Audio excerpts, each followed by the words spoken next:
Jadi kamu orangnya. Dasar orang miskin. Kau sudah membuat nenek seperti ini. Assalamualaikum sahabat 1000 kisah nyata. Bayangkan, seorang gadis pemulung miskin bernama Fatim dengan tulus menolong nenek tua di pasar, memberinya makan, bahkan merawatnya layaknya keluarga sendiri. Namun kebaikan itu justru dibalas dengan tamparan keras dari seorang pria asing berjas rapi, hingga nenek yang ia rawat dibawa pergi tanpa jejak. Ternyata, kebenaran perlahan terbongkar. Sampai semua orang terkejut ketika rahasia besar di balik pintu terkunci akhirnya terbuka. Sahabat semua, sebelum kita mulai ceritanya, mari semuanya untuk like, share, komen dari daerah mana kalian mendengarkan kisah ini, dan bagi pendengar pertama, selamat datang di channel 1000 Kisah Nyata. Jangan lupa subscribe channel ini, agar kamu tidak ketinggalan kisah-kisah penuh inspirasi yang menggetarkan hati lainnya. Kami doakan yang sudah like dan subscribe channel ini semoga rezekinya selalu mengalir deras, segala urusan selalu dipermudah, dan doanya semoga diijabah oleh Allah Subhanahu wa Ta'ala. Amin ya Rabbal Alamin. Jangan lupa juga tekan tombol loncengnya, agar kamu jadi orang pertama yang tahu saat video terbaru hadir. Sekarang mari kita mulai ceritanya.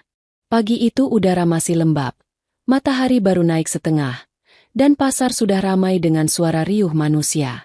Bau ikan bercampur sayuran busuk memenuhi udara. Di antara keramaian itu, seorang gadis muda berusia 20 tahun berjalan pelan membawa karung lusuh di punggungnya. Namanya Fatim. Ia seorang pemulung, anak yatim piatu yang sejak kecil hidup sebatang kara. Karung itu sudah penuh tambalan, warnanya kusam dan baunya menyengat. Tapi bagi Fatim, karung itu adalah sumber harapan. Ia biasa mengumpulkan botol, kardus, dan besi bekas untuk dijual. Hasilnya hanya cukup untuk makan sehari. Ia tinggal di sebuah gubuk kecil di samping pasar, rumah sederhana yang dulu dibangun ayahnya dengan penuh cinta.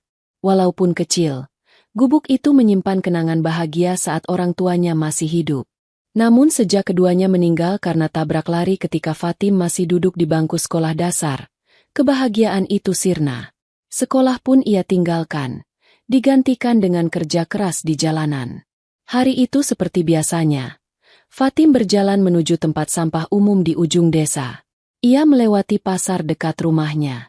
Suara pedagang yang berteriak menawarkan dagangan, bau sayur mayur bercampur ikan asin, semuanya sudah biasa bagi Fatim.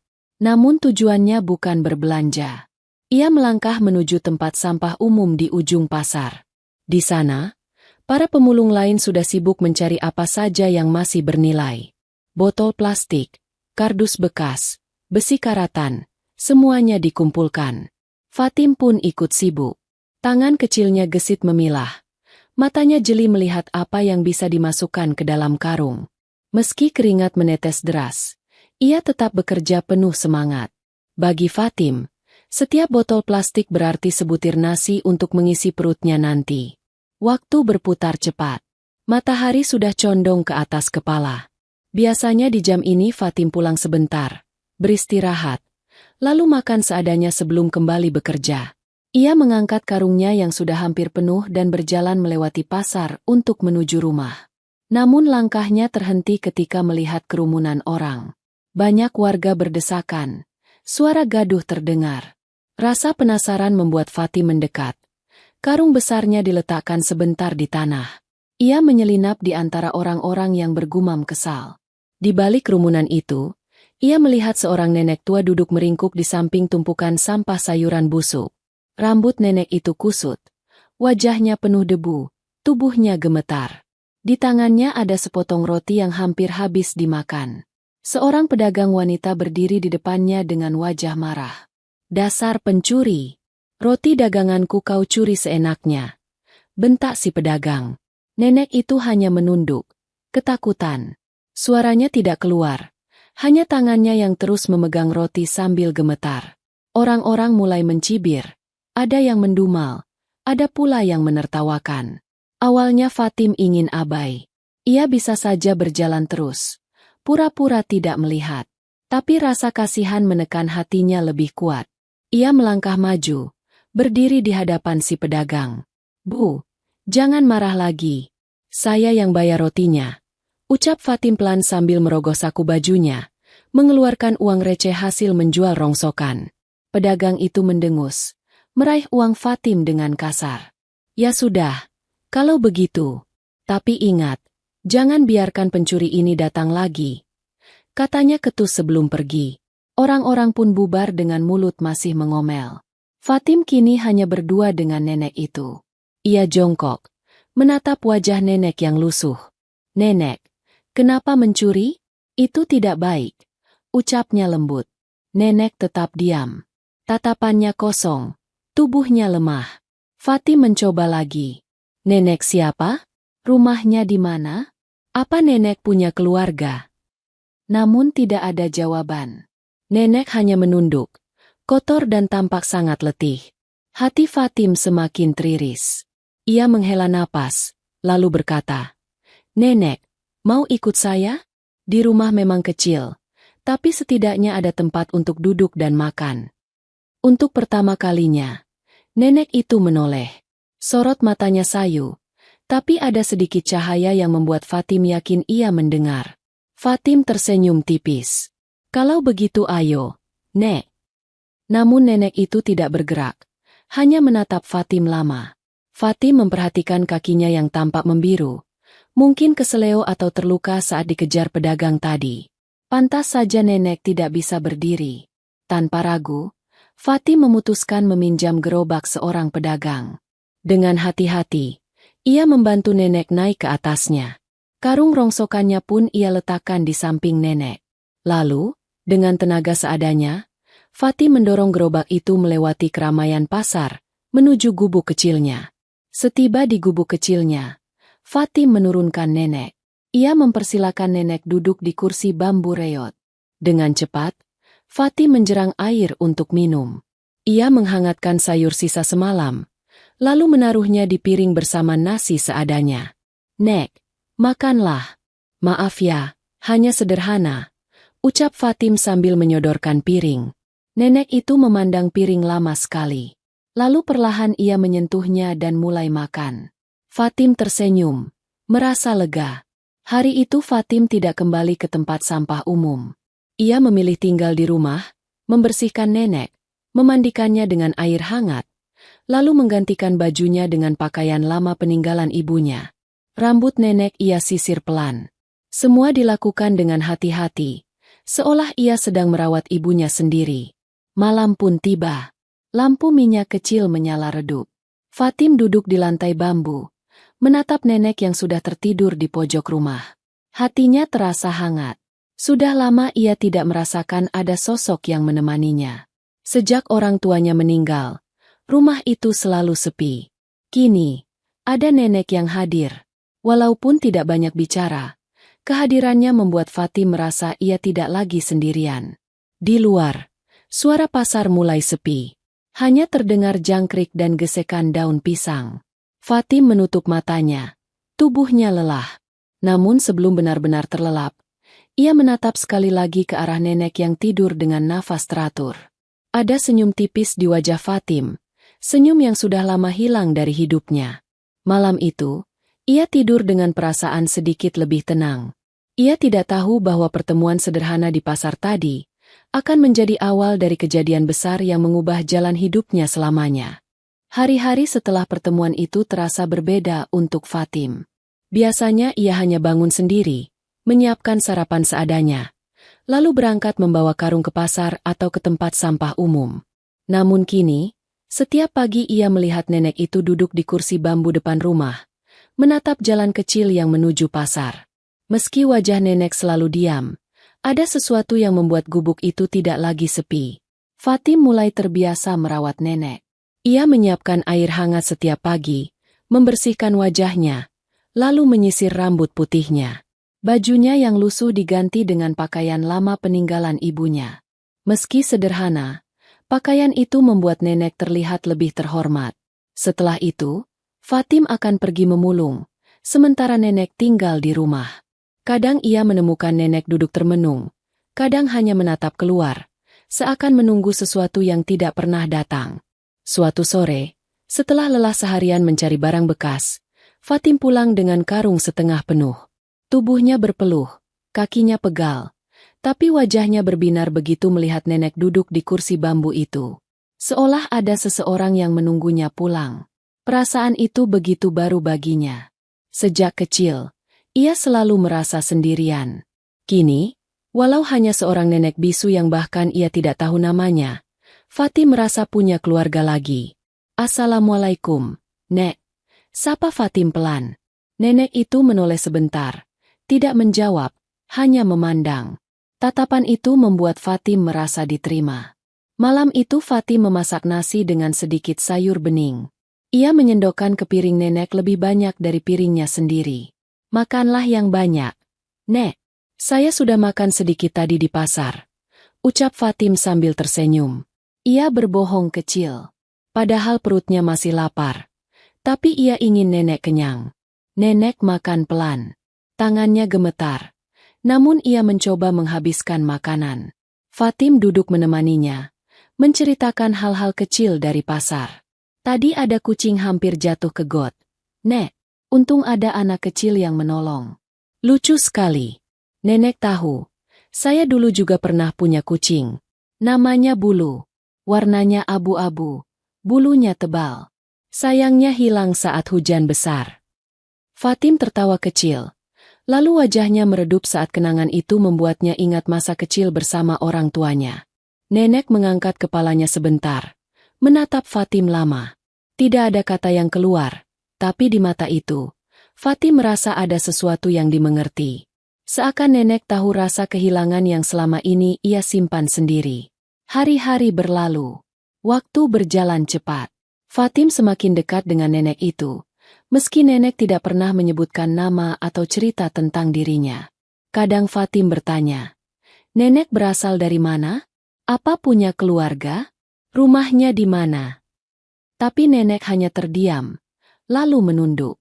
Kadang bibirnya bergetar seolah ingin bicara, namun suara itu tidak pernah keluar. Meski begitu, Fatim tidak menyerah.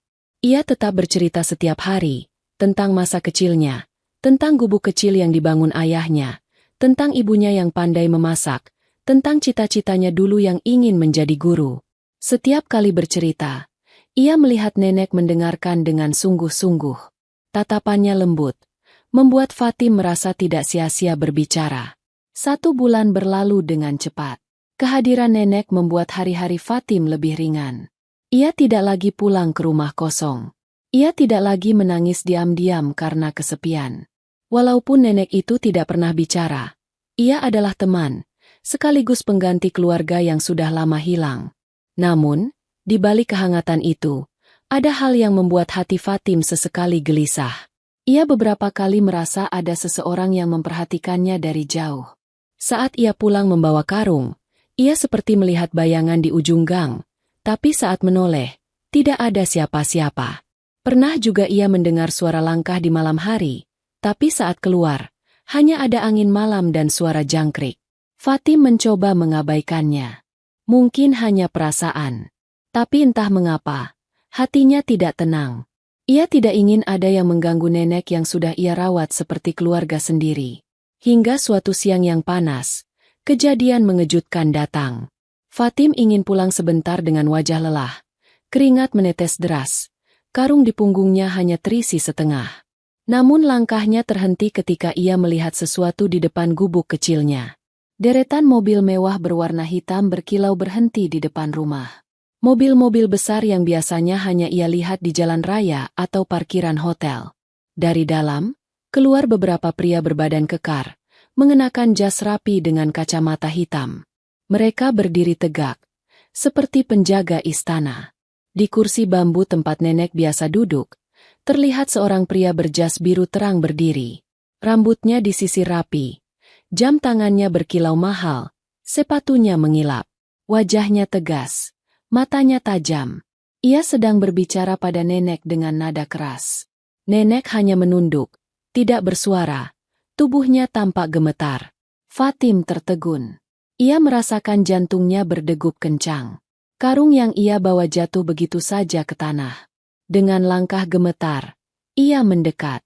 "Nek," suaranya lirih. Pria berjas itu menoleh cepat. Tatapannya dingin menusuk ke arah Fatim.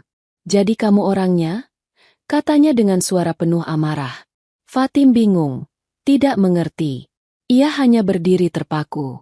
Lalu tiba-tiba, tanpa peringatan, sebuah tamparan keras mendarat di pipinya. Tubuh Fatim terhuyung ke samping, pipinya panas, matanya langsung berkaca. "Dasar orang miskin. Kau sudah membuat nenek seperti ini," bentak pria itu. Fatim memegang pipinya yang memerah. Air matanya jatuh begitu saja. Ia tidak paham, kenapa ia ditampar oleh orang yang sama sekali tidak ia kenal. Padahal selama ini ia hanya berusaha merawat nenek itu dengan tulus. Di saat yang sama, salah satu pria kekar mengangkat tubuh nenek, lalu membawanya masuk ke mobil. Nenek tidak melawan, hanya menunduk lemah. Fatim berlari kecil mencoba mendekat. "Tunggu, jangan bawa nenek." "Kenapa kalian bawa nenek?" teriaknya dengan suara parau. Namun pintu mobil sudah tertutup rapat. Deretan mobil mewah itu bergerak pergi meninggalkan debu tebal di jalan tanah depan gubuk. Fatim terduduk lemas di tanah. Tangannya masih menempel di pipi yang panas. Air matanya mengalir deras. Hari itu, ia merasa semua kebaikan yang ia lakukan dibalas dengan penghinaan. Ia hanya gadis miskin, pemulung yang tidak punya daya. Meski ia tulus merawat nenek itu, tetap saja ia diperlakukan seperti sampah. Malamnya, Fatim menangis di ranjang bambu yang keras. Pipinya masih terasa perih, tapi jauh lebih perih hatinya. Ia tidak tahu siapa pria berjas itu, dan mengapa ia menuduhnya membuat nenek sengsara. Ia merasa kehilangan lagi, sama seperti dulu saat orang tuanya pergi. Gubuk itu kembali sunyi, lebih sepi dari sebelumnya. Fatim memejamkan mata, berdoa pelan dalam hati. "Allah, jika memang aku hanya orang kecil yang hina, setidaknya jangan ambil ketulusan ini dariku. Aku hanya ingin berbuat baik." Malam itu, air mata Fatim membasahi bantal lusuhnya. Ia tidak tahu bahwa apa yang baru saja terjadi hanyalah awal dari rahasia besar yang akan terbongkar. Rahasia yang akan mengubah hidupnya untuk selamanya. Pagi itu Fatim bangun dengan mata sembab. Malam sebelumnya ia menangis lama sekali. Pipinya masih terasa perih akibat tamparan pria berjas yang datang membawa nenek pergi. Rumah kecilnya kembali sunyi. Kursi bambu di depan rumah kosong. Tak ada lagi sosok yang menunggu pulang. Keheningan itu membuat Fatim merasa seakan-akan ia kehilangan keluarganya untuk kedua kali. Dengan langkah lemah, Fatim tetap mencoba keluar membawa karungnya. Hidup harus berjalan. Ia tidak bisa hanya duduk meratapi nasib. Namun kali ini langkahnya berat. Seperti ada beban yang menekan pundaknya. Karung di punggungnya seakan lebih berat dari biasanya. Padahal belum berisi apapun. Baru saja ia berjalan melewati pasar. Sebuah mobil berhenti tak jauh darinya. Mobil mewah berwarna hitam mengkilap. Pintu terbuka, dan keluarlah seorang wanita anggun berusia sekitar 40 tahun. Pakaian yang dikenakannya tampak elegan. Wajahnya bersih, rambutnya tertata rapi. Langkahnya tegap namun penuh kewibawaan. Fatim spontan merasa takut. Pengalaman kemarin membuatnya trauma dengan orang-orang kaya yang datang dengan mobil mewah. Ia berpikir jangan-jangan wanita itu juga akan memarahinya. Ia menunduk, hendak bergegas pergi. Namun suara lembut menghentikan langkahnya. "Permisi, apakah kamu yang bernama Fatim?" tanya wanita itu. Fatim menoleh perlahan. Ia ragu untuk menjawab. "Iya, saya Fatim," ucapnya pelan. Wanita itu mendekat. Tatapannya tajam namun penuh keingintahuan. Ia mengeluarkan sebuah foto dari tas kecilnya. "Apakah benar kamu yang menolong seorang nenek tua di pasar sebulan lalu?" "Nenek ini." Ia menunjuk foto yang ada di tangannya. Fatim memandang foto itu. Jantungnya berdegup kencang. "Benar. Ini nenek yang tinggal bersama saya beberapa waktu." Mata wanita itu langsung berkaca-kaca. Ia menutup mulutnya dengan tangan. Suaranya bergetar. "Allah, terima kasih. Akhirnya aku mendapat kabar tentang ibu. Kami sudah sebulan mencarinya. Ibu kami tiba-tiba hilang dari rumah. Kami pikir kami tidak akan pernah menemukannya lagi." Fatim terdiam. Tidak tahu harus berkata apa. Ia bingung sekaligus terkejut. Tapi, kemarin nenek sudah dijemput. Wanita itu menoleh cepat. Dijemput? Oleh siapa? Fatim menggenggam karungnya erat. Ia ragu untuk menjawab, tapi akhirnya ia berkata, seorang pria berjas biru.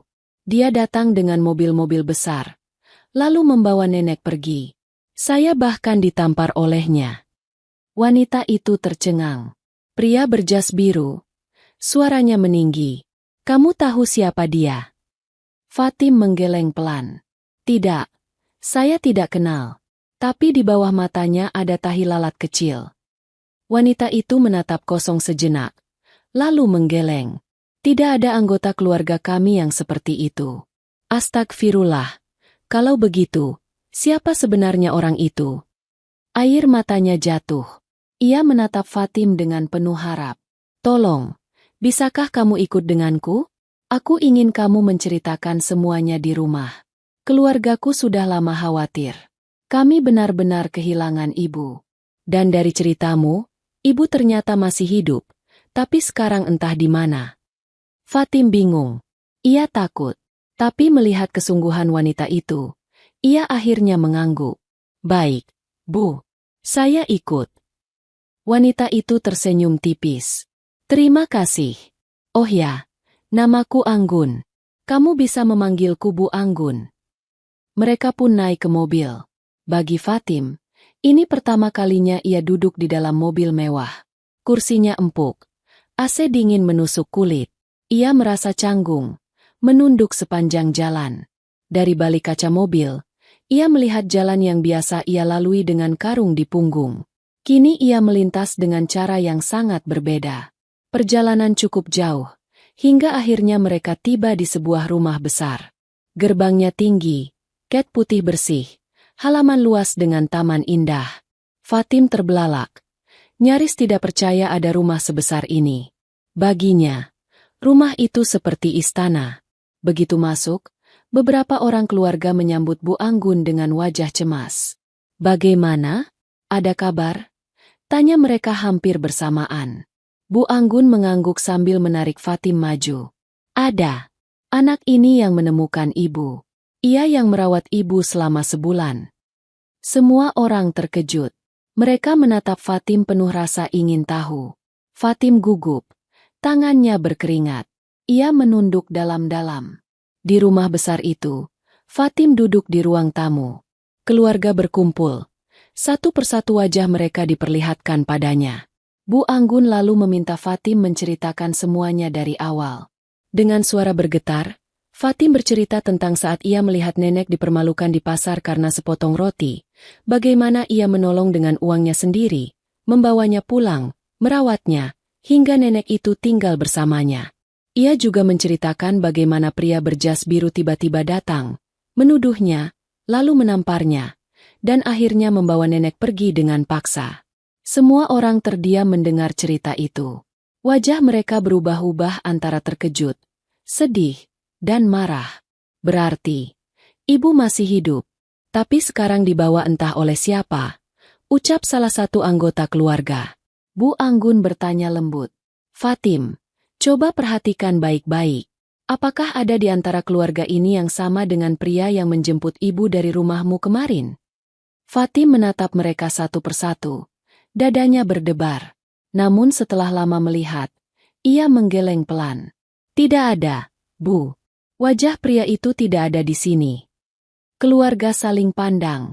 Kebingungan. Suasana menjadi tegang. Jika bukan anggota keluarga, lalu siapa yang menjemput nenek kemarin? Kekhawatiran semakin besar. Sebab itu berarti nenek berada di tangan orang asing. Bu Anggun menatap Fatim lagi. Apakah kamu yakin dengan ciri-ciri pria itu? Fatim mengangguk mantap. Saya ingat jelas, Bu. Ada tahi lalat kecil di bawah matanya. Wajahnya tegas. Marah sekali waktu itu. Bu Anggun menghela napas panjang. Tidak ada satupun anggota keluarga kami yang seperti itu. Jadi siapa orang itu? Dan kenapa dia membawa ibu? Pertanyaan itu menggantung di udara. Semua orang saling pandang, kebingungan dan khawatir. Fatim hanya bisa menunduk, merasa kecil di tengah rumah mewah yang penuh orang kaya itu. Namun di dalam hatinya, Fatim tahu satu hal. Ada sesuatu yang tidak beres. Ada rahasia besar yang disembunyikan. Dan ia, seorang gadis pemulung miskin, entah bagaimana telah masuk ke dalam pusaran cerita yang jauh lebih besar dari dirinya. Melihat ketulusan Fatim yang selama ini sudah merawat nenek, Bu Anggun akhirnya berkata, "Mulai sekarang kau tinggal di sini saja, Fatim. Kau juga akan kuberi pekerjaan. Anggaplah ini balasan kecil dari kami karena kau telah menjaga ibu." Fatim tertegun, matanya berkaca-kaca. Ia menunduk, menerima keputusan itu dengan rasa syukur bercampur haru. Malam itu, Fatim diminta untuk tinggal di rumah besar itu. Ia diberi kamar sederhana, tapi jauh lebih nyaman daripada gubuknya. Ia diberi makan yang layak, bahkan pakaian bersih. Semua itu terasa asing bagi Fatim. Tapi di balik kenyamanan itu, ada kegelisahan besar. Nenek yang sudah seperti keluarga baginya kini berada entah di mana. Dan bayangan pria berjas biru dengan tatapan tajam itu terus menghantui pikirannya. Fatim berbaring di ranjang empuk yang tidak pernah ia rasakan sebelumnya. Matanya menatap langit-langit kamar. Hatinya berdebar keras. Ia tahu, cerita ini belum selesai. Bahkan, baru saja dimulai. Malam pertama Fatim tinggal di rumah besar itu terasa canggung. Semua serba asing baginya. Ia terbiasa tidur di gubuk dengan lantai bambu yang berderit, atap bocor, dan udara malam yang menusuk. Tapi malam tadi ia berbaring di atas ranjang empuk dengan sprei bersih yang harum. Lampu di kamar redup. Tirai jendela panjang menjuntai menutupi kaca. Meski begitu, Fatim sulit memejamkan mata. Bayangan nenek yang dibawa pergi paksa terus menghantui pikirannya. Pagi harinya, suasana rumah besar itu sibuk. Para keluarga berkumpul di ruang tamu luas, membicarakan cara mencari nenek. Beberapa kali mereka menelepon kenalan. Ada juga yang mencoba meminta bantuan aparat. Semua tampak cemas. Fatim duduk di pojok, menunduk, merasa tak pantas berada di tengah mereka. Namun Bu Anggun selalu menenangkannya. "Jangan takut, Fatim. Kau sudah melakukan banyak hal. Justru karena kau, kami tahu ibu masih hidup." Fatim hanya tersenyum tipis. Hatinya tetap gelisah. Siang itu, saat suasana rumah mulai agak tenang, seorang pria datang. Suaranya keras terdengar dari depan. "Assalamualaikum," panggilnya sambil melangkah masuk. Bu Anggun segera menyambut. "Waalaikumsalam. Oh, Arnold, kau datang juga." Bu Anggun sedang duduk di ruang tamu, berbincang serius dengan seorang pria berjas rapi. Fatim yang membawa minuman masuk perlahan, berusaha menjaga nampan agar tidak tumpah. Namun langkahnya terhenti begitu pandangannya jatuh pada wajah pria itu. Jantung Fatim berdetak keras. Wajah itu sangat mirip dengan pria yang menamparnya kemarin saat menjemput nenek. Bentuk matanya, rahangnya, tatapannya, semuanya sama. Tapi ada satu hal yang membuat Fatim kebingungan. Tahi lalat kecil di bawah mata yang kemarin begitu jelas ia lihat, kini sama sekali tidak ada. Tangannya gemetar. Nampan berisi minuman yang ia bawa nyaris jatuh. Dia yang menjemput nenek itu. Dia yang menampar saya. Teriaknya tanpa sadar. Ruangan langsung hening. Semua orang menoleh ke arah Arnold dengan wajah bingung. Arnold tertegun sejenak, lalu menatap Fatim dengan sorot mata terkejut. Namun dengan cepat ia menutupi ekspresinya. "Apa maksudmu, gadis miskin?" tanyanya dengan nada meremehkan. Fatim memeluk dadanya. "Saya tidak salah lihat. Kemarin, dia datang dengan mobil besar, membawa nenek, menuduh saya membuat nenek sengsara, lalu menampar saya." Bu Anggun langsung menatap Arnold tajam. "Arnold, benarkah itu?" Arnold tersenyum kaku, lalu menggeleng. "Tidak mungkin, Bu Anggun. Kemarin saya ada urusan bisnis di luar kota. Gadis itu pasti salah lihat. Mana mungkin saya berlaku seperti itu. Lagi pula, apa kepentingan saya membawa nenek?" Beberapa anggota keluarga mulai berbisik. Ada yang tampak ragu pada Fatim. Bagaimanapun, ia hanya gadis pemulung miskin. Sedangkan Arnold adalah keluarga mereka, meski hanya keponakan jauh. Fatim merasa sesak. Ia ingin sekali menjelaskan lebih banyak, tapi suaranya tercekat. Air matanya jatuh. Ia menunduk, merasa sendirian. Bu Anggun tidak langsung percaya. Ia menatap Fatim dengan lembut, lalu menoleh lagi ke Arnold. Arnold, kalau memang benar kau tidak tahu apa-apa, kau tentu tidak keberatan kalau kami mencari bukti. Bukan begitu?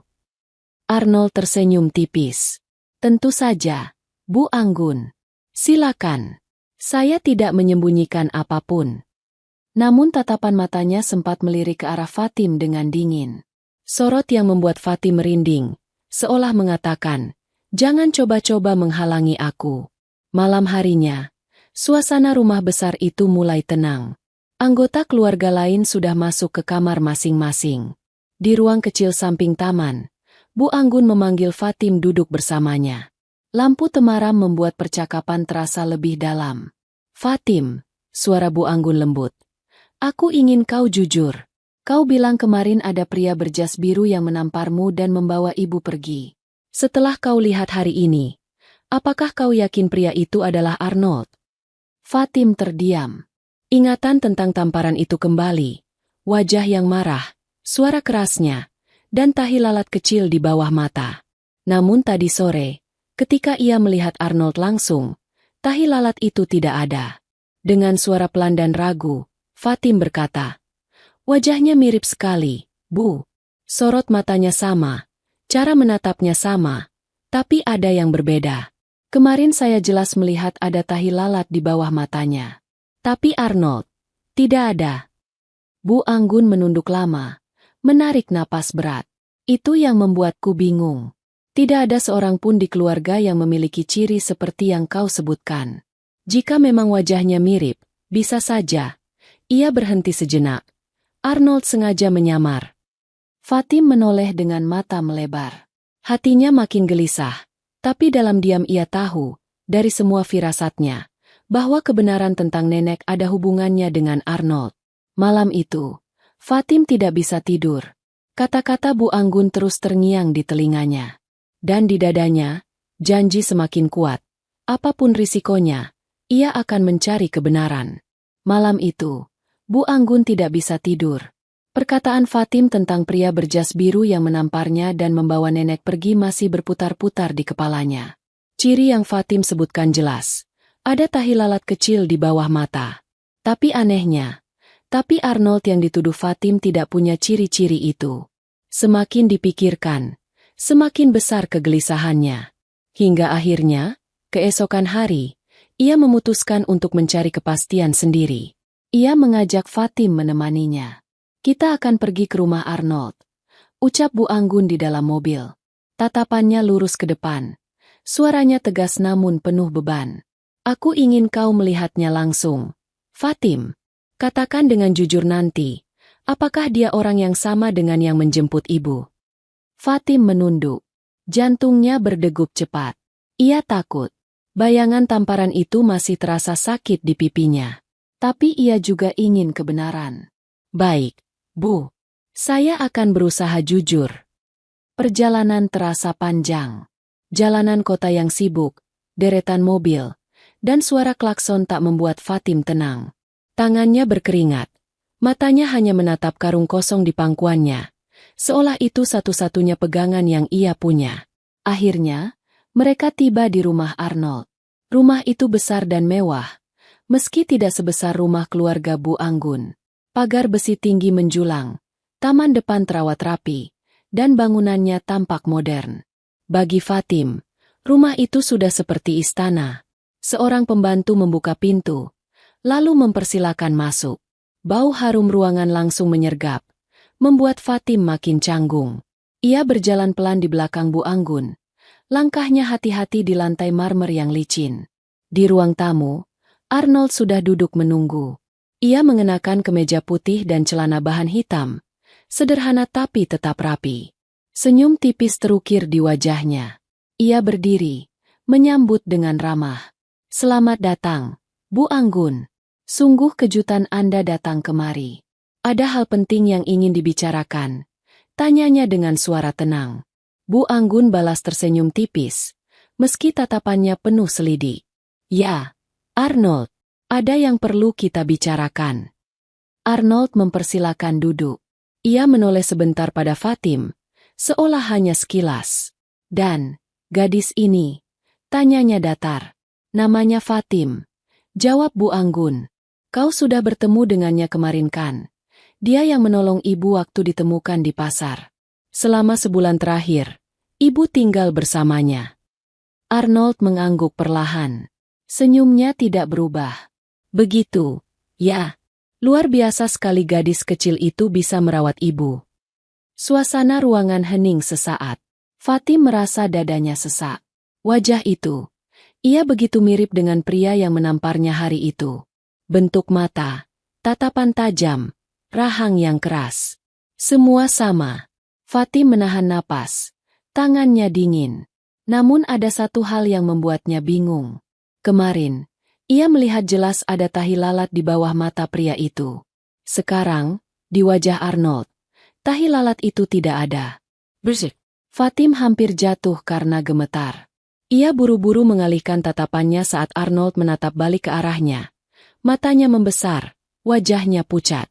Arnold mengangkat alis. Kenapa gadis itu menatapku seperti itu? Tanyanya, senyumnya tidak pudar. Fatim menunduk cepat, bibirnya gemetar. Tidak bisa berkata apa-apa. Hatinya berteriak. Ini dia. Orang yang sama. Tapi kenapa tahi lalat itu hilang? Obrolan kemudian berlanjut. Bu Anggun menanyakan tentang ibu. Arnold, kau tahu kan ibu menghilang sebulan lalu? Kami sudah mencari kemana-mana. Gadis ini bilang ada pria yang menjemput ibu dari rumahnya. Kami ingin tahu, apakah kau tahu sesuatu? Arnold tampak kaget sebentar. Lalu tersenyum lagi. Tentu aku tahu nenek hilang. Semua orang juga tahu. Tapi menjemput? Tidak, Bu. Itu bukan aku. Gadis ini mungkin salah lihat.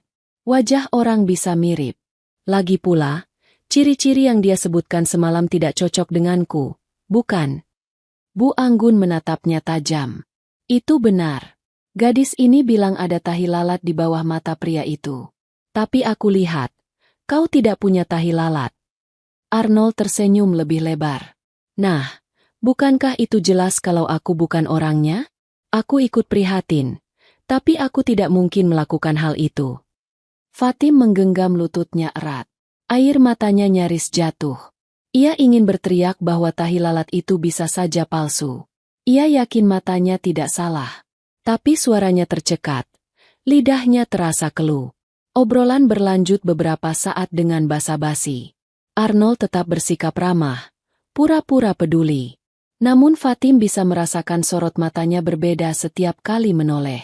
Ada dingin, ada ancaman terselubung. Setelah cukup lama, Bu Anggun akhirnya pamit. Arnold mengantar sampai depan pintu. Senyumnya tidak pernah pudar. Dalam mobil, perjalanan pulang sunyi. Fatim duduk menunduk. Masih gemetar. Bu Anggun menoleh padanya. Fatim, katakan jujur. Tadi, kau melihat sesuatu, bukan? Air mata Fatim jatuh. Bu, wajahnya sama persis dengan pria yang menampar saya. Tapi tahi lalatnya tidak ada. Kemarin saya jelas melihatnya. Bu Anggun terdiam. Matanya kosong menatap jalan. Apa mungkin itu artinya? Waktu menjemput ibu, dia sengaja memakai tahi lalat palsu, supaya tidak mudah dikenali. Fatim menutup mulutnya. Tubuhnya bergetar hebat. Hatinya makin yakin. Pria itu memang Arnold. Dialah yang membawa nenek pergi. Malam itu, Bu Anggun dan Fatim sadar satu hal.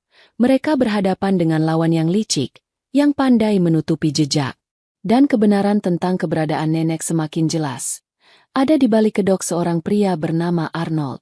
Sejak pulang dari rumah Arnold, hati Fatim tidak pernah benar-benar tenang. Bayangan wajah itu terus menempel di pikirannya. Ia yakin benar. Pria yang menamparnya dan membawa nenek adalah Arnold. Wajahnya sama, tatapannya sama, Hanya tahi lalat kecil di bawah mata yang menghilang. Itulah yang membuat semua orang bingung. Padahal bagi Fatim, itu jelas sebuah penyamaran. Malam itu, Bu Anggun memanggil Fatim ke kamarnya. Wajah wanita itu tampak letih. Namun sorot matanya menunjukkan tekad yang kuat. Fatim, katanya pelan. Kutanya sekali lagi, kau yakin 100% kalau yang menamparmu itu Arnold? Fatim menunduk, tapi suaranya tegas. Saya yakin, Bu. Saya tidak salah lihat. Hanya tahi lalat itu yang berbeda. Mungkin saja, itu memang sengaja ditempel. Bu Anggun terdiam lama, lalu menarik napas panjang. Kalau begitu, kita harus hati-hati. Arnold bukan orang biasa.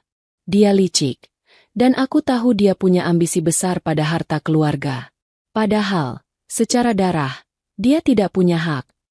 Fatim menelan ludah. Kata-kata itu membuat hatinya makin berdebar. Lalu apa yang harus kita lakukan, Bu?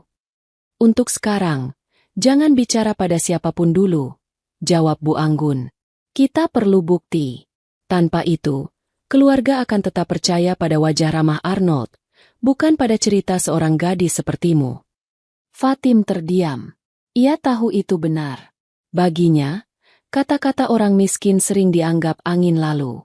Keesokan harinya, rumah besar keluarga ramai. Ada saudara-saudara yang datang, menanyakan kabar nenek yang belum juga ditemukan. Fatim hanya berdiam di dapur, membantu pekerjaan ringan. Namun telinganya tajam mendengar bisik-bisik. Ada yang mulai ragu pada dirinya. Ada yang berkata, bagaimana kalau gadis itu hanya mencari perhatian? Ada juga yang sinis. Anak pemulung, mana bisa dipercaya? Fatim menggenggam piring erat-erat. Hatinya pun perih mendengarnya. Tapi ia berusaha kuat. Ia tahu, hanya kebenaran yang bisa membungkam semua tuduhan itu. Siang menjelang sore, Bu Anggun mengajaknya keluar. Aku ingin melihat sesuatu, Fatim, katanya. Mereka naik mobil tanpa memberitahu keluarga lain. Tujuannya bukan rumah Arnold, melainkan jalan kecil di sekitar pasar, tempat Fatim pertama kali menemukan nenek. Kenapa ke sini, Bu? Tanya Fatim heran. Aku ingin tahu apakah ada jejak yang tertinggal. Kadang orang yang bingung atau pikun kembali ke tempat yang ia kenal. Jawab Bu Anggun. Mereka turun dari mobil, menyusuri jalan pasar yang ramai. Bau sayuran, ikan, dan sampah bercampur di udara. Fatim berjalan pelan, mengingat kembali hari itu. Ia berhenti di depan tumpukan sampah sayuran. Tempat pertama kali ia melihat nenek. Di sana, seorang pedagang tua menghampiri. Oh, gadis ini lagi, katanya sambil menunjuk Fatim. Kau yang waktu itu menolong nenek lusuh itu, kan? Fatim mengangguk. Iya, Pak, benar. Pedagang itu menghela napas. Kasihan sekali nenek itu. Setelah dibawa pergi oleh orang kaya bermobil, aku kira dia akan baik-baik saja. Tapi ternyata sampai sekarang belum kembali. Fatim dan Bu Anggun saling pandang. Jantung mereka sama-sama berdegup cepat. Orang kaya bermobil. Tanya Bu Anggun cepat. Kau lihat sendiri? Ya, jawab pedagang itu mantap. Pria berjas biru. Tampan. Tapi sorot matanya menyeramkan. Ada tahi lalat kecil di bawah matanya. Aku ingat jelas, karena dia sempat menoleh padaku sebelum masuk mobil. Fatim tertegun. Kata-kata itu persis seperti yang ia alami. Namun Bu Anggun justru semakin terdiam, karena tahu Arnold yang ditemuinya kemarin tidak punya tahi lalat itu. Setelah berterima kasih pada pedagang, mereka melanjutkan langkah. Fatim menunduk. Suaranya pelan. Lihat, Bu, saya tidak salah. Ada orang lain yang juga melihat. Bu Anggun mengangguk. Benar, Fatim. Ini bukti kecil. Tapi kita perlu lebih dari sekadar saksi. Kita harus tahu di mana Arnold menyembunyikan ibu. Malam itu, setelah kembali ke rumah besar, Fatim duduk di kamar sendirian. Ia menatap langit-langit dengan mata berkaca-kaca. Hatinya resah.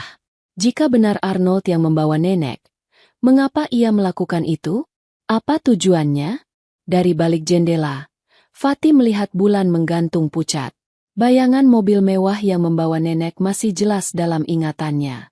Tamparan di pipi itu seolah kembali terasa. Tiba-tiba, suara pintu kamarnya diketuk. Fatim terlonjak kaget. Ia buru-buru menghapus air matanya. "Siapa?" Suara Bu Anggun terdengar pelan dari luar. "Fatim, boleh aku masuk?" Fatim membuka pintu. Bu Anggun masuk, duduk di tepi ranjang. Wajahnya tampak letih, tapi sorot matanya serius. "Fatim," katanya, "aku butuh kau tetap kuat. Mungkin sebentar lagi kita akan menemukan sesuatu yang lebih besar. Aku yakin Arnold memang menyembunyikan sesuatu. Dan aku juga yakin, dia tidak akan diam jika tahu kita mencurigainya." Fatim menelan ludah. "Apa yang harus saya lakukan, Bu?" "Untuk sekarang," jawab Bu Anggun sambil menggenggam tangan Fatim, "kau hanya perlu tetap di sisiku. Jangan pernah sendirian. Dan percayalah, Allah selalu bersama orang yang tulus. Kau sudah tulus merawat ibu. Itu akan menjadi saksi kebenaranmu." Air mata Fatim jatuh, tapi kali ini bukan karena sedih semata. Ada sedikit keberanian yang tumbuh. Ia menggenggam tangan Bu Anggun erat. Malam itu, Fatim akhirnya bisa memejamkan mata walau sebentar. Tapi jauh di dalam hatinya, ia tahu badai yang lebih besar akan segera datang. Arnold bukan sekadar keponakan jauh yang rakus. Ia adalah lawan yang berbahaya, yang sanggup menyembunyikan kebenaran dengan wajah ramah dan senyum palsu. Dan Fatim sadar, dirinya yang miskin dan dianggap tak berarti, kini menjadi satu-satunya saksi yang bisa membuka semuanya. Hari-hari setelah kepulangan dari pasar menjadi semakin berat untuk Fatim. Sejak mendengar langsung kesaksian pedagang tua bahwa pria dengan tahi lalat kecil di bawah mata memang membawa nenek pergi dengan mobil mewah, hatinya semakin yakin bahwa yang ia lihat bukan ilusi. Tapi yang membuatnya resah, keluarga Bu Anggun masih terbelah. Ada yang percaya pada Fatim, tapi ada juga yang menganggap ceritanya terlalu aneh untuk diterima. Bu Anggun sendiri masih berdiri di pihak Fatim. Wanita itu selalu menenangkannya. "Jangan takut, Fatim. Kebenaran akan muncul dengan sendirinya. Yang penting, kita tetap bersabar." Tapi Fatim tahu, tanpa bukti nyata, semua kata-kata mereka akan terus dipandang sebelah mata. Malam itu, hujan turun deras. Rintik air menabrak kaca jendela rumah besar, membuat suara berisik yang menutupi keheningan. Fatim duduk di kamarnya, memeluk lutut sambil menatap tirai jendela yang bergoyang. Angin membawa hawa dingin masuk, membuat tubuhnya menggigil. Namun ada sesuatu yang terasa janggal. Di sela derasnya hujan, ia mendengar suara samar-samar di luar. Seperti langkah kaki. Pelan, tapi jelas. Fatim menegang. Ia berdiri, berjalan pelan ke arah jendela. Ia mengintip lewat celah tirai. Matanya membesar. Di halaman gelap, ia melihat sosok pria berdiri di balik pohon. Sosok itu tidak bergerak lama, hanya berdiri menghadap rumah. Sekujur tubuh Fatim merinding. Arnold. Nama itu langsung terlintas di kepalanya. Fatim buru-buru menutup tirai, mundur ke belakang. Jantungnya berdetak cepat. Ia tidak berani bersuara. Tangannya bergetar saat meraih pintu. Namun sebelum sempat keluar, pintu kamarnya diketuk pelan. "Fatim."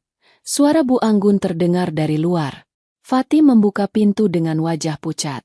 "Bu, ada orang di luar," bisiknya ketakutan. Bu Anggun menatapnya heran. "Orang? Siapa?" "Saya tidak tahu pasti, tapi saya lihat, seperti Arnold," jawab Fatim dengan suara bergetar. Wajah Bu Anggun berubah serius. Ia langsung menutup pintu kamar Fatim rapat-rapat. "Jangan keluar dulu. Biarkan aku yang mengecek." Namun malam itu tidak ada yang benar-benar keluar ke halaman. Hujan terlalu deras, dan ketika diperiksa lewat jendela lain, sosok itu sudah menghilang. Fatim tidak bisa tidur hingga dini hari. Bayangan sosok itu terus menghantui pikirannya. Ia merasa diawasi. Keesokan paginya, keadaan semakin ganjil. Saat Fatim hendak turun ke dapur, ia mendengar dua orang pembantu berbisik-bisik. Semalam aku lihat mobil hitam parkir sebentar di depan gerbang. Kata satu. Mobil Arnold? Tanya yang lain. Aku tidak tahu pasti, tapi aku yakin itu mobil dia. Karena aku lihat sendiri, kacanya terbuka, dan wajahnya mirip sekali. Fatim berhenti di tangga, menelan ludah. Ia tidak salah. Arnold memang datang semalam, meski pura-pura tidak. Hari-hari berikutnya, Bu Anggun semakin hati-hati. Ia melarang Fatim pergi sendirian. Bahkan untuk membeli kebutuhan kecil, selalu ada yang menemaninya. Arnold mulai curiga. Dia tahu kau menjadi saksi penting. Fatim, aku tidak ingin sesuatu terjadi padamu, katanya dengan wajah khawatir. Namun meski dijaga, rasa takut tetap tidak hilang. Malam-malam berikutnya, Fatim merasa sosok itu kembali. Kadang suara langkah, kadang hanya bayangan dari balik kaca. Ia tidak punya bukti untuk meyakinkan orang lain, tapi instingnya kuat. Arnold selalu mengintai. Suatu malam, saat ia hendak menutup jendela kamarnya, Fatim mendengar suara samar. Kali ini lebih jelas, seperti suara orang berbicara sendiri.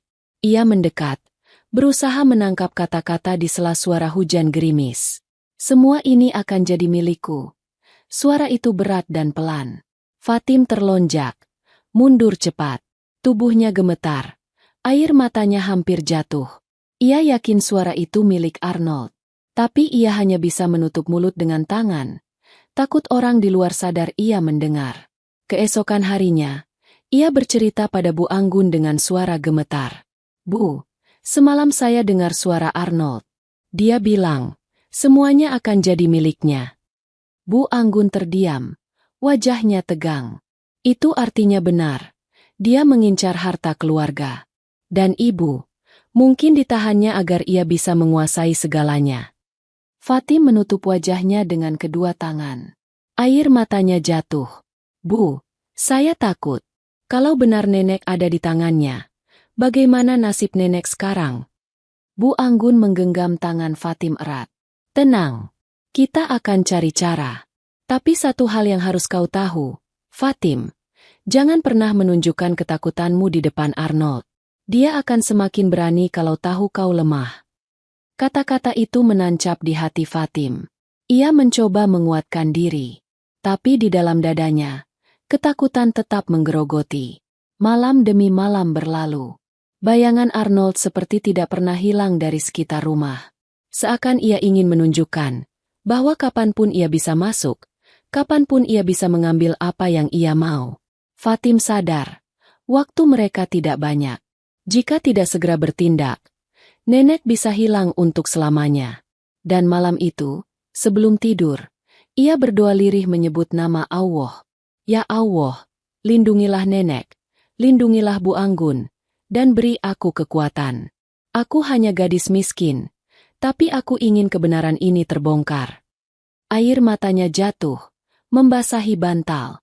Ia tidak tahu, di balik bayangan gelap yang selalu mengintainya, kebenaran semakin dekat. Tapi sekaligus bahaya yang lebih besar juga menunggu. Hari itu suasana rumah besar keluarga Anggun tegang. Setelah semalam Fatim mendengar jelas suara Arnold yang berbisik di luar rumah, semua orang yang percaya padanya semakin yakin ada sesuatu yang disembunyikan. Namun keluarga lain masih ragu. Bahkan ada yang terang-terangan mengatakan Fatim terlalu berlebihan. Gadis pemulung, apa bisa dipercaya ucapannya? Ucap salah satu saudara dengan nada sinis di ruang tamu. Fatim menunduk, tidak berani membalas. Hatinya perih, tapi ia berusaha kuat. Bu Anggun menatap mereka tajam. Jangan meremehkan Fatim. Kalau bukan karena dia, kita tidak akan tahu ibu masih hidup. Namun perdebatan tidak menghasilkan apa-apa. Malamnya, Fatim kembali resah. Ia tidak bisa tidur, hanya duduk di ranjang dengan lutut di dekap. Bayangan wajah Arnold terus terlintas. Tatapan matanya saat di rumahnya, tamparan keras di pipinya, hingga suara dingin semalam yang berbisik semua ini akan jadi milikku. Hatinya bergetar, tapi ia tahu tidak boleh hanya diam. Ia harus melakukan sesuatu. Keesokan siang, Bu Anggun mengajaknya keluar lagi. Kali ini bukan ke pasar, tapi ke rumah Arnold. Aku punya firasat. Fatim, ada yang tidak beres di rumahnya. Aku ingin kau ikut, karena hanya kau yang tahu wajah Arnold saat menjemput ibu, kata Bu Anggun. Mobil melaju pelan melewati jalan kota. Fatim duduk diam, hatinya gelisah. Bu, kalau Arnold tahu kita curiga padanya, bukankah berbahaya? Tanyanya. Bu Anggun menoleh, menggenggam tangannya. Bahaya memang ada, tapi kalau kita tidak mencoba mencari bukti, ibu tidak akan pernah ditemukan. Percayalah, Allah akan bersama orang yang berniat baik. Mereka tiba di rumah Arnold menjelang sore. Rumah itu tampak sepi. Hanya ada seorang pembantu yang membuka pintu. Tuan sedang tidak ada, katanya. Tapi Bu Anggun meminta izin untuk sekadar duduk sebentar. Berpura-pura ingin menunggu. Fatim berjalan pelan di dalam rumah itu. Jantungnya berdegup kencang. Semua tampak rapi dan mewah. Tapi ada hawa aneh yang sulit dijelaskan. Hatinya gelisah. Seperti ada sesuatu yang bersembunyi. Saat Bu Anggun berbincang dengan pembantu, Fatim melangkah ke lorong belakang. Matanya tertuju pada sebuah pintu kayu gelap di ujung lorong. Pintu itu berbeda dengan pintu lainnya. Terlihat lebih tua. Gagangnya berwarna tembaga. Ia mendekat. Tangannya hampir menyentuh gagang pintu. Tapi ia ragu. Hatinya berkata, ada sesuatu di balik pintu itu. Ia menempelkan telinganya. Hening. Namun samar. Seperti ada suara napas tertahan. Fatim. Suara Bu Anggun memanggil dari ruang depan. Fatim terlonjak. Buru-buru mundur. Ia kembali dengan wajah pucat. Kenapa kau? Tanya Bu Anggun sambil menatapnya curiga. Fatim menelan ludah. Bu, saya merasa ada sesuatu di balik pintu ujung lorong. Saya dengar suara. Entah apa, tapi saya yakin ada orang di dalam. Mata Bu Anggun melebar. Ia menunduk. Berbisik cepat. Kau yakin? Fatim mengangguk. Namun sebelum mereka sempat berbicara lebih jauh, suara pintu depan terbuka keras. Arnold masuk. Langkahnya mantap. Wah, ternyata ada tamu istimewa, katanya sambil tersenyum. Matanya melirik tajam pada Fatim. Fatim gemetar. Menunduk cepat. Jantungnya berdetak makin cepat. Ia yakin Arnold tahu ia tadi mencoba mendekati pintu itu. Arnold duduk santai di kursi ruang tamu. Ada urusan apa datang kemari? Bu Anggun? Bukankah kemarin kita sudah berbicara? Bu Anggun menjaga sikap. Kami hanya ingin memastikan apakah kau tahu kabar ibu. Arnold tertawa kecil. Suaranya datar. Berapa kali harus kukatakan? Aku tidak tahu apa-apa. Jangan menuduh tanpa bukti. Tatapannya beralih ke Fatim, membuat gadis itu makin gemetar. Dan gadis kecil ini, sepertinya punya terlalu banyak imajinasi. Fatim menggigit bibir, menahan air mata. Ia ingin berteriak, ingin mengungkapkan semua, tapi Bu Anggun menatapnya pelan, memberi isyarat untuk diam. Pertemuan sore itu berakhir dengan ketegangan. Bu Anggun dan Fatim pamit pulang. Namun di dalam mobil, wajah Bu Anggun tegang. Kau benar, Fatim. Aku pun merasakan sesuatu saat kau cerita soal pintu itu. Arnold menyimpan rahasia besar di rumahnya. Fatim menunduk. Suaranya lirih. Saya takut, Bu. Tapi, saya yakin nenek ada di sana. Saya yakin sekali. Bu Anggun menggenggam tangannya erat. Kalau begitu, kita harus mencari cara untuk membuka pintu itu. Kita tidak bisa terus diam. Kita harus temukan bukti. Malam itu, Fatim berbaring di ranjang dengan mata terbuka lebar. Bayangan pintu kayu gelap di rumah Arnold terus muncul di kepalanya. Suara napas samar di balik pintu itu membuat tubuhnya merinding. Ia berdoa lirih sebelum akhirnya terlelap. Ya Allah, lindungilah nenek. Jangan biarkan dia sendirian di balik pintu itu. Di luar kamar, angin malam bertiup kencang. Dan di kejauhan, di rumah Arnold yang berdiri megah, pintu itu tetap terkunci rapat. Di baliknya, ada rahasia besar yang menunggu untuk terbongkar. Malam itu rumah besar keluarga Bu Anggun terasa lebih tegang dari biasanya. Sejak pulang dari rumah Arnold, wajah Bu Anggun selalu muram. Ia sering termenung sendiri, menatap kosong ke arah jendela, seakan memikirkan sesuatu yang sulit dijelaskan. Fatim memperhatikannya dari jauh, tapi ia tidak berani banyak bertanya. Keesokan paginya, Bu Anggun memanggil Fatim ke kamar kerjanya. Ruangan itu luas, penuh dengan buku-buku dan lemari arsip. Fatim duduk dengan gugup di kursi kayu, sementara Bu Anggun berdiri dengan tangan terlipat di depan jendela. "Fatim," suara Bu Anggun berat tapi tenang. "Aku percaya kata-katamu. Aku percaya Arnold menyembunyikan sesuatu. Dan aku yakin, ibuku ada di balik pintu yang kau lihat di rumahnya." Fatim menunduk. "Tapi, Bu, bagaimana kita bisa membuktikannya? Semua orang menganggap saya hanya mengada-ada." Bu Anggun menoleh. Sorot matanya tajam. "Itulah kenapa kita harus membuat rencana. Kita tidak bisa masuk ke rumah Arnold dengan terang-terangan. Dia licik. Dia akan selalu pura-pura ramah di depan keluarga. Tapi di balik itu, dia bisa melakukan apa saja. Kita harus diam-diam mencari bukti." Fatim menelan ludah. "Apa yang harus saya lakukan, Bu?" "Kau hanya perlu tetap tenang. Ikuti semua arahanku. Aku akan menyusun rencana agar kita bisa masuk ke rumah Arnold tanpa dia sadari. Tapi untuk itu, aku butuh seseorang yang bisa dipercaya untuk membantu. Kita tidak bisa hanya berdua," ucap Bu Anggun. Fatim menatap Bu Anggun dengan mata cemas.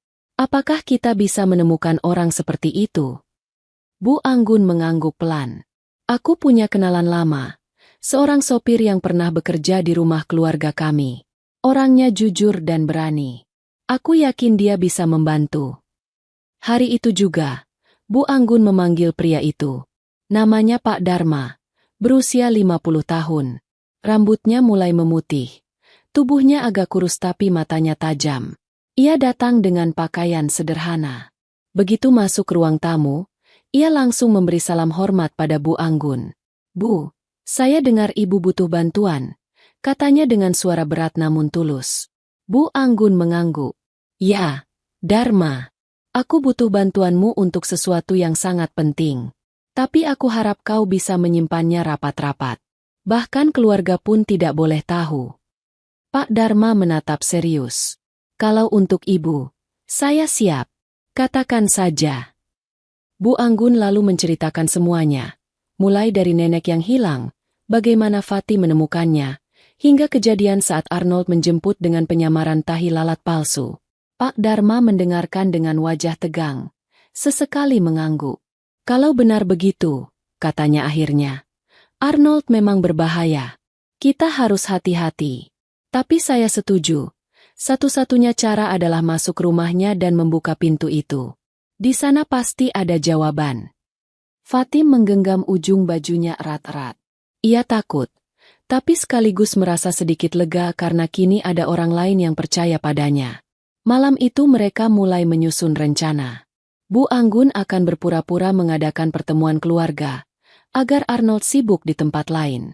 Sementara itu, Pak Dharma akan membawa Fatim ke rumah Arnold dengan alasan mengantar barang. Jika semua berjalan lancar, mereka akan mencoba mendekati pintu itu. Namun Fatim sadar, ini bukan hal kecil. Jika ketahuan, nyawanya bisa terancam. Bayangan tatapan dingin Arnold selalu membuatnya merinding. Tapi ia juga teringat wajah nenek yang dulu duduk di kursi bambu depan gubuknya. Wajah itu kini seperti memanggil-manggil dari balik pintu terkunci. Keesokan harinya, Fatim merasa waktu berjalan sangat lambat. Ia tidak bisa fokus saat membantu di dapur. Pikirannya terus melayang pada rencana malam nanti. Jantungnya berdegup setiap kali teringat kata-kata Bu Anggun. Kita harus punya bukti. Saat malam tiba, langit mendung tanpa bintang. Mobil tua yang dikendarai Pak Dharma berhenti tidak jauh dari rumah Arnold. Dari kejauhan, rumah itu tampak sunyi, hanya lampu lorong yang menyala redup.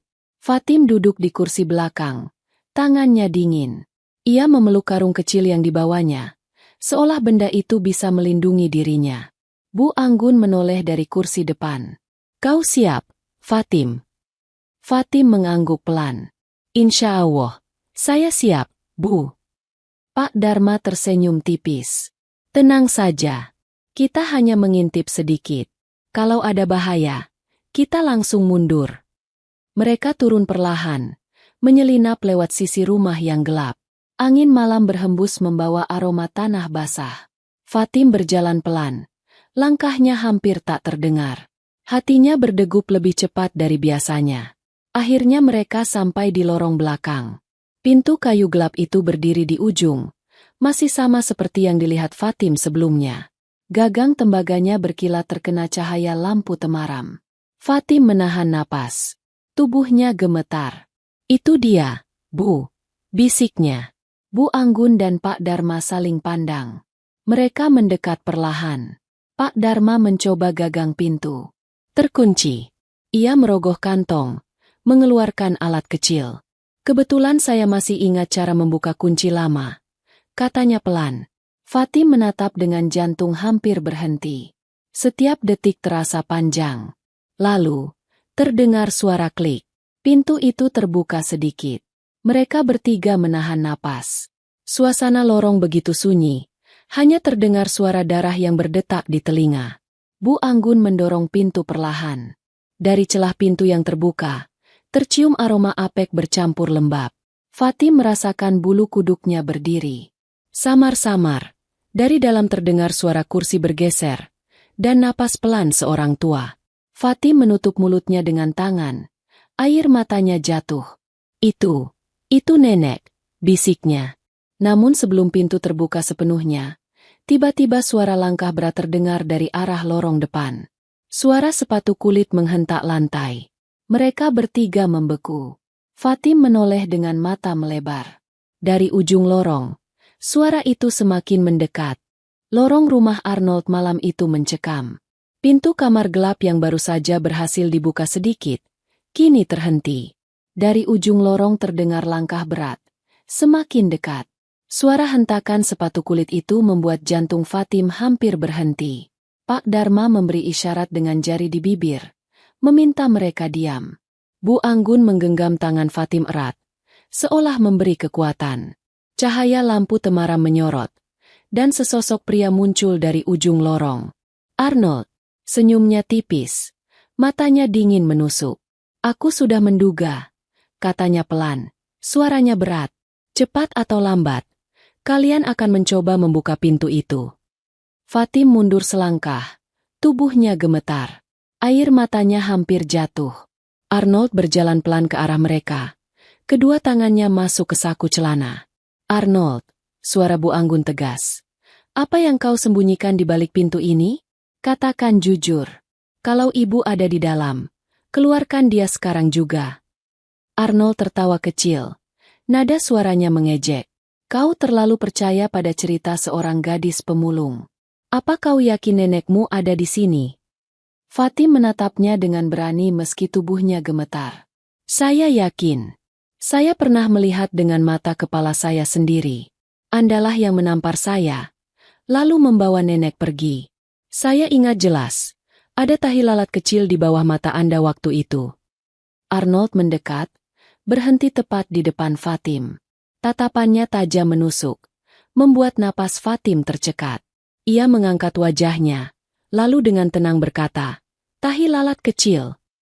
Ia menyeringai, lalu merogoh saku jasnya. Dari sana, ia mengeluarkan benda kecil berwarna hitam, bulat, tipis, sebuah tahi lalat palsu. Fatim terkejut, mulutnya terbuka. Bu Anggun pun menahan napas. Arnold menempelkan benda itu di bawah matanya. Seperti ini maksudmu? Cerdas sekali, kau bisa mengingatnya. Katanya dengan senyum dingin. Fatim menutup mulutnya dengan tangan. Tubuhnya gemetar. Jadi benar, itu Anda. Suaranya pecah. Arnold tertawa kecil. Ya, benar. Aku yang menjemput ibu dari rumah reotmu. Aku yang menamparmu. Dan aku yang mengurungnya di sini. Kenapa? Karena aku tidak akan membiarkan semua harta keluarga jatuh ke tangan orang lain. Ibu terlalu tua, pikirannya sering lupa. Dengan menguasainya, aku bisa mendapatkan apapun yang seharusnya tidak pernah bisa kudapatkan. Bu Anggun maju selangkah.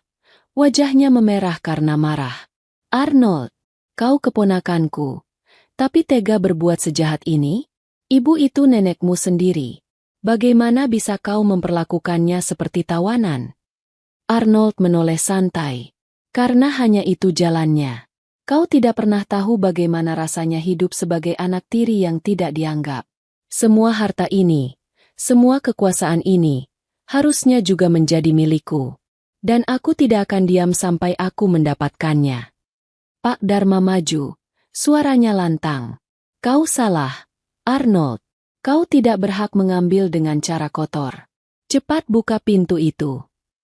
Arnold tersenyum tipis, lalu menoleh ke arah pintu.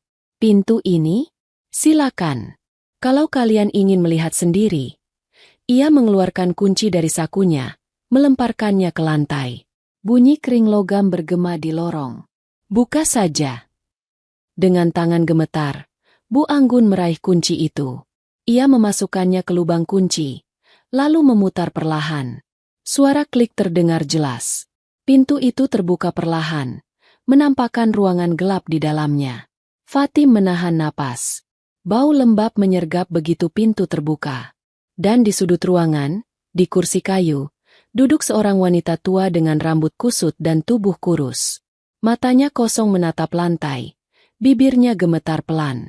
Nenek. Fatim berlari mendekat. Air matanya jatuh deras.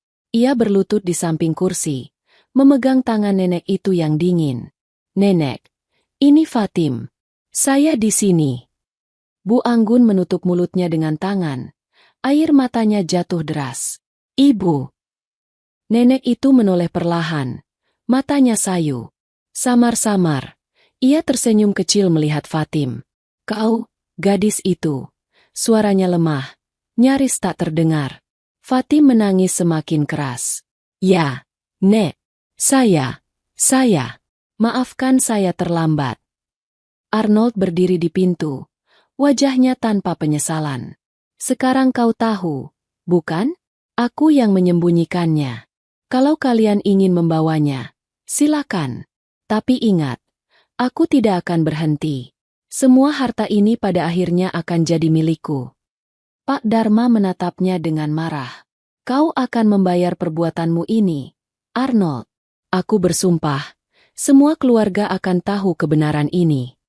Arnold hanya menyeringai, lalu berbalik pergi meninggalkan mereka. Suara langkahnya menjauh di lorong, lalu hilang. Fatim masih berlutut di samping nenek, memeluk tubuh rapuh itu. Air matanya membasahi pundak nenek. Bu Anggun berdiri di belakangnya. Wajahnya penuh tekad. Kita sudah menemukan bukti. Arnold tidak bisa lagi bersembunyi di balik senyum palsunya. Malam itu, untuk pertama kalinya setelah berbulan-bulan, nenek akhirnya ditemukan.